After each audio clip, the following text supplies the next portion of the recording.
Doctrine of the Body Possessed by the Devil by Amadeo Bordiga. First published in Battaglia Comunista No. 21, 1951. Footnotes have been omitted or abridged into the text. It is vital to be quite clear about the question of state capitalism in order to reset the compasses that have lost their bearings. We have managed to gather many contributions to this question from the range of traditional concepts of the Marxist school that show that state capitalism is not only the latest aspect of the bourgeois world, but that its forms, even complete ones, are very old, and correspond with the very emergence of the capitalist type of production. They served as the main factors in primitive accumulation, and long preceded the fictitious and conventional environment of private enterprise, of free initiative, and other fine things which are found far more in the field of apology than in the real world. As we have already said, there are many groups in the camp of the left communist anti-Stalinists who do not see things in this way. We say to them, on the basis of earlier texts, for example, wherever it may be, wherever there is the economic form of the market, capitalism is a social force, it is a class force, and it has the political state at its disposal. And let us add the formula which, for us, expresses very well the most recent aspects of the world economy. State capitalism is not a subjugation of capitalism to the state, but a firmer subjugation of the state to capital. These groups, however, find the terms of the first thesis were correct until 1900, the epoch of the opening of imperialist expansion, and as such remain up to date, but are incomplete when the evolution of capitalism gave to the state the function of taking over the final moments of such an evolution from private initiative. And they continue by saying that we will be latecomers in the world of economic culture if we fail to understand that where this thesis fails to fit in with history, it ceases to be Marxist, and if we do not request the addition of the study of the state economy to Marx's analysis, taking this from texts written by the powerful personality of the economist Kaiser. Henry Kaiser proposed social capitalism with workers sharing the profits. A bad habit. A text which seeks to establish given relations between things and facts is checked against things and facts and not against the signature on the book, which is based on the more or less powerful or powerless personality of the author. Personalities? Stick them up your Kaiser as far as we are concerned. And if in 1950 the idol of private enterprise is corroded, we well know that Sir Karl reduced this to minute fragments a good century ago. You see, we know this because we are stubborn latecomers, lazy in reading the latest books. In Marxism, the concept of private initiative does not exist. Look down at the compass dial, not up to heaven like the person who hears paradoxes. Paradox, something which common sense says is incorrect when it is very much correct. We have said in thousands of speeches of propaganda that the socialist program is for the abolition of private property of the means of production, which is borne out by Marx's critique of the Gotha program and Lenin on Marx. We said property and not private economy. The pre-capitalist economy was private or individual. Property is a term which does not indicate a purely economic relationship, but also a legal one, and brings into discussion not just the productive forces, but also the relations of production. Private property means private right, sanctified by bourgeois legal codes. It brings us to the state and to power, a matter of force and violence in the hands of a class. Our old and valid formula means nothing if it does not already contain the concept that in order to overcome the capitalist economy, the juridical and state structure corresponding to it must also be overcome. These basic concepts should suffice to reject the insidious content of the following thesis: the social program is enacted when individual property becomes state property, when the factory is nationalized. Let us be quite clear. The groups with which we are in dispute do not state that state capitalism is already socialism, but fall into saying that it is a third and new form between private capitalism and socialism. They say, in fact, that there are two distinct periods, that in which the state has more of the older policing function than that of involvement in the economy, and that in which it gives the maximum power to the exercise of force, specifically to protect the economy centralized in it. We say that in these two formulae, which are more or less faithfully reproduced, and even more so the two historical periods, that capitalism is the same, the ruling class is the same, and the historical state is the same. The economy is the entire social field in which production and distribution occur, and includes the men participating in this. The state is a specific organization acting in the social field, and the state in the capitalist period has always had the function of policeman and protector of the interests of a class and a type of production corresponding historically with this class. The state concentrating the economy within itself is an incongruous formula. For Marxism, the state is always present in the economy. Its power and legal violence are economic factors from first to last. One can best explain it this way. In certain cases, the state, with its administration, assumes the management of industrial concerns, and if it assumes the management of all of them, then it will have centralized the management of the concerns, but not of the economy, especially so long as distribution takes place with money prices. That these are fixed officially does not matter. The state is a firm among firms, a contractor among contractors, all the worse in that it considers as firms each of its national enterprises, as with the laborites, Churchillians, and Stalinists. Getting away from this situation is not a question of administrative measures, but a problem of revolutionary force, of class war. The problem is posed better in an interesting bulletin published by the comrades of the Groupe Français de la Gauche Communiste Internationale, of which, with great pleasure, we do not know the names and personalities. Sensible questions are asked on the problem which deserve further development, and the problem is posed in contrast to the vision of the noted Chaulieu group, which is influenced by the theory of decadence, and of the transition from capitalism to barbarism, which inspires in them, however, the same horror as that of the bureaucratic regimes. A theory in which one does not know what on earth the compasses are indicating until they prattle about Marxism. There are elements in the internal bulletin of our movement on the decadence of capitalism where we deal with the false theory of the descending curve. This theory comes from gradualist reformism. There are no drops, shaking, or leaps. Without any haughtiness, scientifically speaking, it is only foolishness to tell a story which reads, "Oh, capitalism, grab us, swindle us, reduce us to a worn-out old dog, not worth a kick in the ribs. We will quickly recover. All this just means that you are decaying. Just imagine that it is decaying." As for barbarism, it is the opposite of civilization, and so of bureaucracy. Our barbarian ancestors, lucky them, did not have organizational apparatuses based, old Engels, on two elements, a defined ruling class and a defined territory. There was the clan, the tribe, but still not the civitas. Civitas means city, and also state. Civilization is the opposite of barbarism and means state organization, therefore necessarily bureaucracy. More state means more civilization means more bureaucracy, while class civilizations follow one upon the other. This is what Marxism says. It is not the return to barbarism, but the start of super-civilization, which is duping us everywhere, that the monsters of contemporary state super-organizations dominate. But let us leave the members of Socialism ou Barbarie to their existential crisis. The bulletin we quoted refutes them in an article with the correct title, 2 ans de bavardage, 2 years of chattering. No chattering here, please note.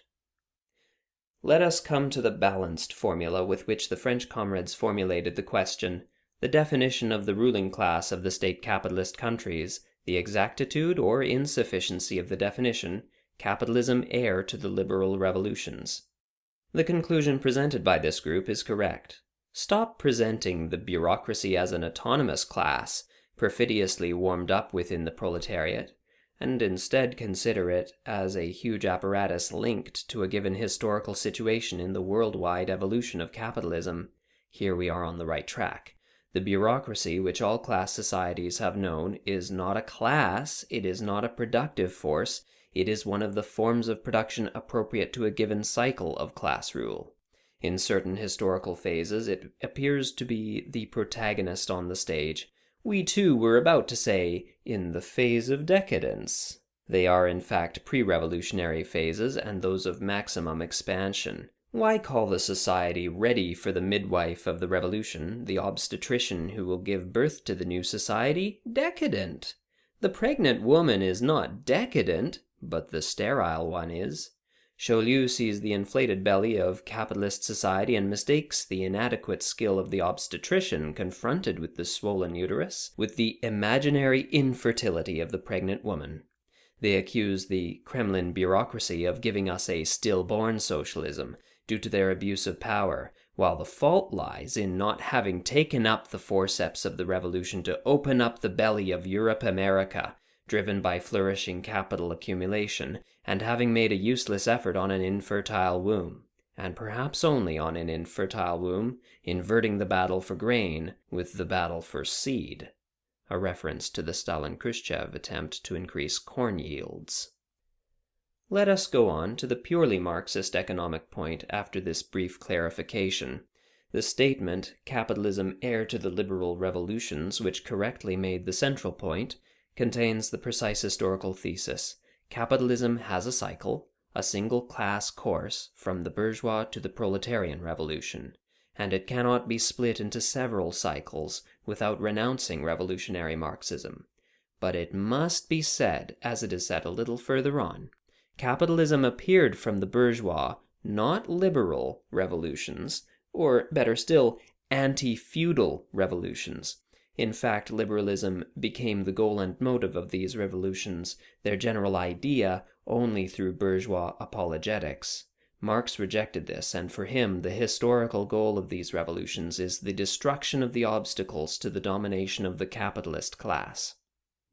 Only in that sense is the abbreviated formulation correct. It is quite clear. Capital can easily get rid of liberalism without changing its nature. And this is also clear. The direction of the degeneration of the revolution in Russia, does not pass from the revolution for communism to the revolution for a developed kind of capitalism, but to a pure capitalist revolution. It runs in parallel with worldwide capitalist domination, which by successive steps eliminates old feudal and Asiatic forms in various zones. While the historical situation in the 17th, 18th, and 19th centuries caused the capitalist revolution to take liberal forms, in the 20th century it must have totalitarian and bureaucratic ones. The difference is not due to basic qualitative variations of capitalism, but to the huge diversity in quantitative development, as with the intensity in each metropole and the diffusion over the planet's surface.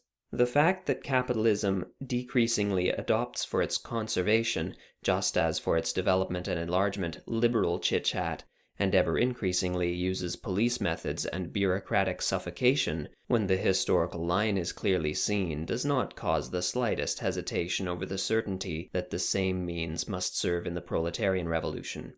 It will make use of this violence, power, state, and bureaucracy, despotism as the manifesto called it, with a yet more dreadful term 103 years ago.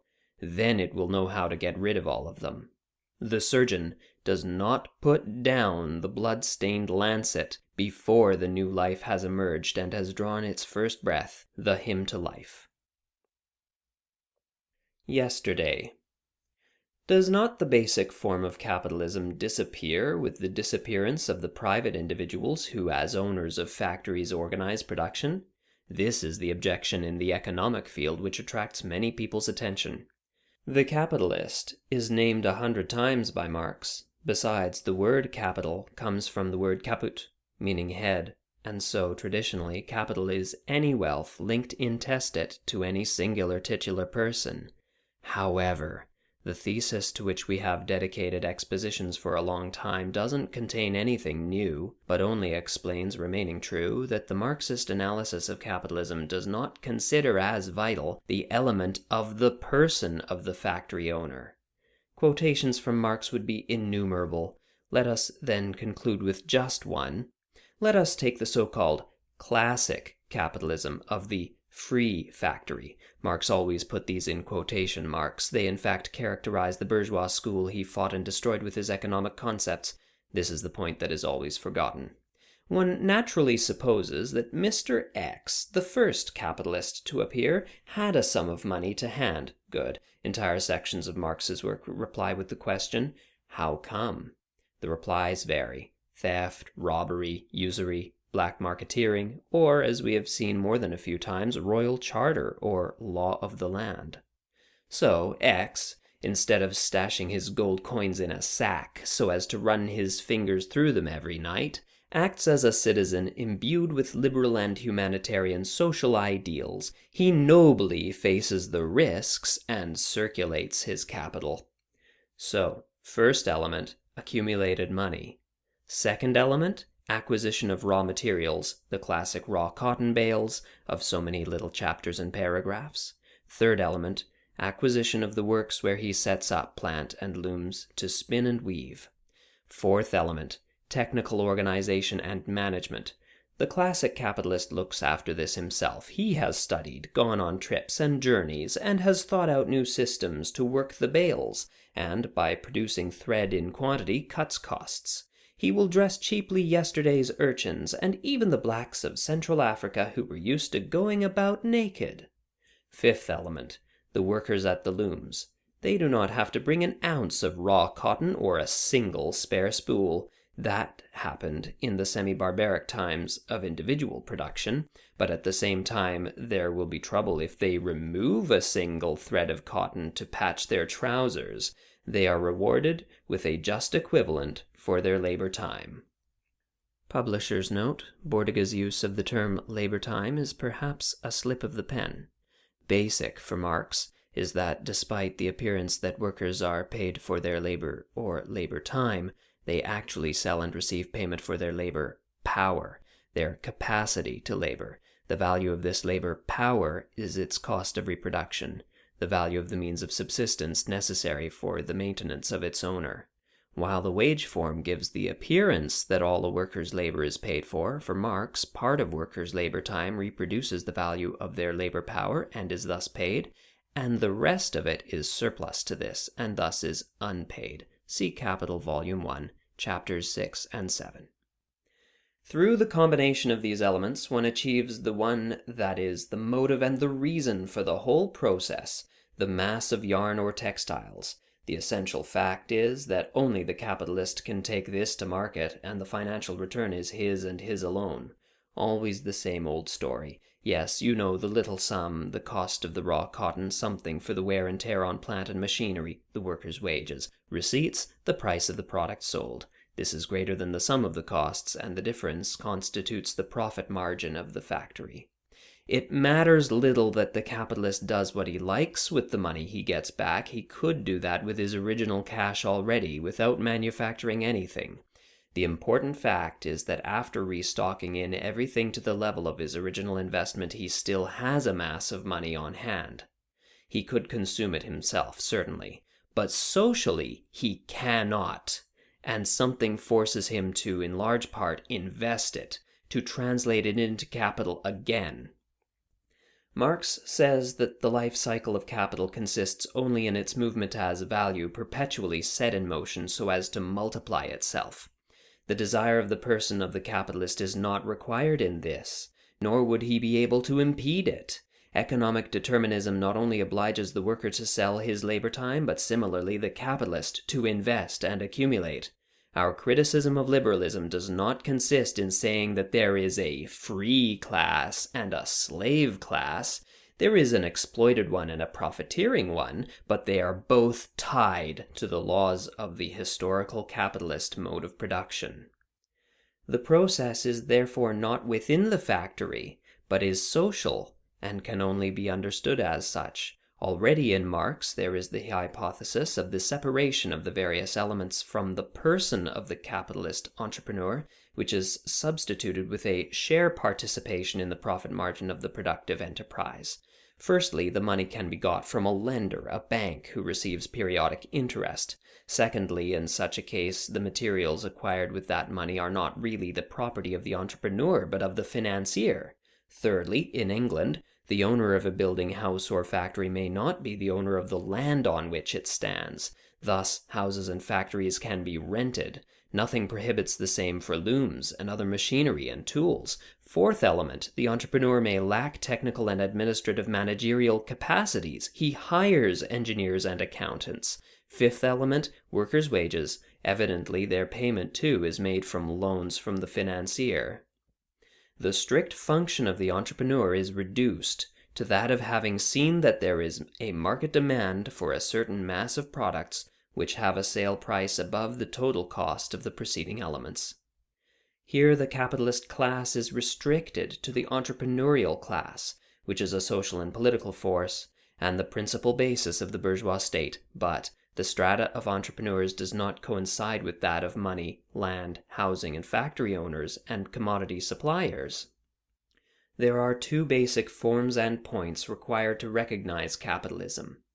One is that the right of the productive enterprise to dispose of the products and the sales proceeds, controlled prices or requisitions of commodities do not impair the right to such proceeds, is unimpaired and unimpairable.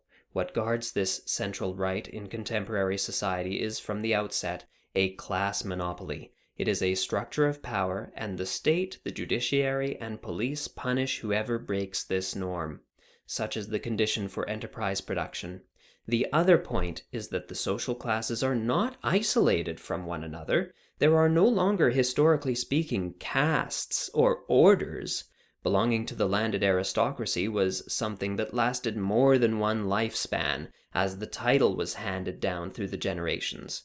Ownership of buildings or large finances last on average at least a lifespan. The average period of personal membership of a given individual to the ruling class tends to become even shorter. For this reason, we are concerned about the extremely developed form of capital, not the capitalist. This director does not need fixed people. It finds and recruits them wherever it wants and changes them in ever more mind-bending shifts. Today. Here we cannot demonstrate that Lenin's parasitic capitalism does not mean that power lies more in the hands of the financial capitalists than in those of the industrial capitalists. Capitalism could not spread and expand without growing more complicated and progressively separating into the various elements which enter into the competition for speculative gain: finance, technology, equipment, administration. The tendency is for the largest margin and social control to slip from the grasp of positive and active elements to become concentrated in the hands of speculators and business banditry. We shall therefore fly from Marx to Don Sturzo. This latter, with his habitual prudence, took in hand the INA scandal. Don Sturzo, former priest, leader of the Catholic right in the Christian Democrats, opposed to corruption in the party and the state. INA, Italy's National Insurance Institute, launched in 1912 to become the state monopoly. Liberal opposition led to it being made into a state body, but maintaining greater autonomy and a more strikingly private type of internal structure than state bodies, Candeloro, Storia dell'Italia Moderna. It could therefore operate in the way described in the text. What Sturzo said is interesting. Quote, "I cannot say what happened during fascism because I was in America, but where these things are the order of the day, many others may come to light." End quote. We can be sure of it. The capitalist parasitism of contemporary Italy beats that of Mussolini, and both remain child's play in comparison with wheeler-dealer US business. INA had huge finances because it collected all the workers' social security contributions, like other similar state institutions with their well-known initials. It pays slowly, so its safes are stuffed with ready cash. It therefore has the right, since it has no head, no body, and no soul, it is for good reason that we are in the civilization of habeas corpus, not to let such wealth lie idle. So it employs and invests it. What good luck for the modern entrepreneur! He is the capitalist without capital, just as dialectically modern capital is capital without the boss, acephalus. The bad business, the clever Sicilian priest says, those in the gallery yearn soon to make an exaggerated oration at his funeral, was the formation of too many front companies under the INA. What the hell are front companies? Some types, versed in business who have luxurious offices and have crept into the economic and political outer offices, who do not have a penny or registered stock or buildings to their names. They do not even rent houses, but live in big hotels. They know Vanoni backwards, the Minister of Finance of the day, but Vanoni does not know them. They plan a given deal and register a company with the plan as its sole asset. INA or some similar body will give it the money, and if some special law is required, let us say for raising cocks in old army bases, a problem is hastily brought to the attention of national leaders, especially by a forceful speech on government ineptitude by one of the opposition MPs, which solves all. In fact, once the common impresario went to the bank to borrow money to use in the business plan. The bank replied, "Good, here it is. Where are your securities? Out with your property and other titles?" But a state-run organization does not have these trifling needs. The national good is enough for it to pull out the cash. The rest of the tale tells itself. If the old impresario with his plan and production project created not cocks but cock-ups, he was finished. He did not get his money back, and he exited from the boss class humiliated. Our front company with its brilliant general staff does not live in this fear. If it produces cocks, they are sold to poultry farmers for a good price, money is earned. If, supposing it does not produce cocks, or no one wants cocks, no matter, handouts, indemnities, and profit shares have all been cashed in, and INA pays for the mistaken cock farm plan. We have explained what state capitalism, or the economy centralized in the state, means by this small and banal example. It should be said that INA's loss is shared by all the poor unfortunates who pay into its coffers another cut of their daily wages. State capitalism is finance concentrated in the state at the disposal of passing wheeler-dealers of enterprise initiative. Never has free enterprise been so free as when the profit remained, but the loss risk has been removed and transferred to the community. The state alone can print as much money as it wants and can deal with the forger. The progressive expropriation of small owners and capitalist concentration in successive historical forms is based on this initial principle of force. We have, with reason, repeatedly stated that no economy in which firms present accounts and exchange is carried out in money can avoid such laws. The power of the state is therefore based on the convergent interests of these profiteers benefiting from speculative plans of firms and from their web of deep-seated international relations. How can these states not lend capital to those gangs which never settle their debts with the state except by forcing the exploited classes to pay up?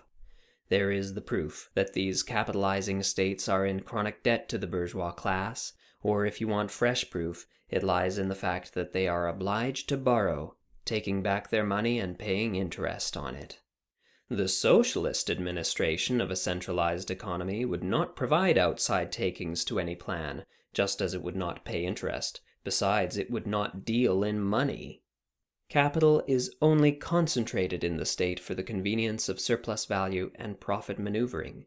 It remains available to all, or available to the components of the entrepreneurial class, no longer simply production entrepreneurs, but openly business entrepreneurs. They no longer produce commodities, but, Marx has already said, they produce surplus value. The capitalist as person no longer serves in this. Capital lives without him, but with its same function multiplied 100-fold. The human subject has become useless. A class? Without members to compose it? The state is not at the service of a social group, but an implacable force. The work of the Holy Ghost or of the devil? Here is Sir Charles's irony. We offer the promised quotation from Capital, Volume 1.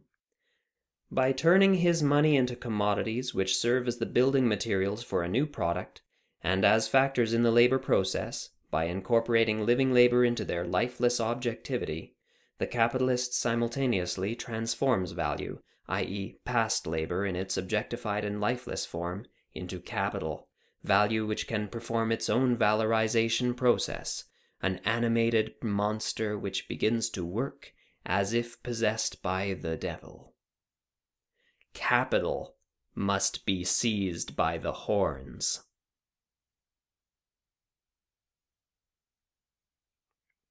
This has been Doctrine of the Body Possessed by the Devil by Amadeo Bordiga, 1951.